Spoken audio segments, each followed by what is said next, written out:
আরাফার ময়দানে জোহর আসর কি একত্রে আদায় করতে হবে?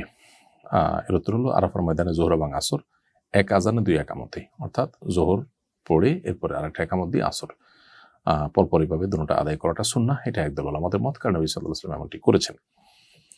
অপর আরেকদল উলামাদের মতে জোহর আসর যথারীতি আলাদা সময় আদায় করবে। এটা নিয়ে প্রায় সময় দেখা যায় তাঁবুগুলোতে গন্ডগোল হয়। গন্ডগোল হওয়া উচিত নয়। কেউ নবী সাল্লাল্লাহু আলাইহি ওয়াসাল্লামের সুন্নাহকে হুবহু অনুসরণ করে তিনি যেটাকে সহি মনে করছেন সেটা অনুযায়ী দুইটা একসাথে আদায় করছেন, আর কোনো দল এটাকে সহি মনে করছেন না, তারা আসরের সময় আলাদা করে জামাত করলেন।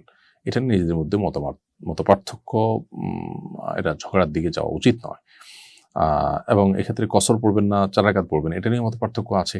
নবী করিম সাল্লাল্লাহু আলাইহি ওয়াসাল্লাম কসর পড়েছেন, সেজন্য একদল উলামা ইকরাম কসর পড়া সুন্নাত মনে করেন। আরেকদল উলামা ইকরাম বলেন তিনি মুসাফির ছিলেন সেজন্য করেছেন। অতএব আমরা যারা 15 দিনের বেশি নিয়ত করেছি মক্কায় থাকার, তারা 4 রাকাত পড়বো। তো এটা নিয়ে মত পার্থক্য হলে যিনি ইমামতি করছেন তিনি 2 রাকাত পড়লেন, তার পেছনে বাকিরা কসর পড়লেন। যারা মনে করেন যে 4 রাকাত পড়তে হবে, আমরা মুকিম 15 দিনের বেশি নিয়ত করেছি, তারা 2 রাকাত প্লাস করলেন, ব্যাস হয়ে গেল। সালাম ফিরানোর পর তারা 2 রাকাত যোগ করে নিলেন।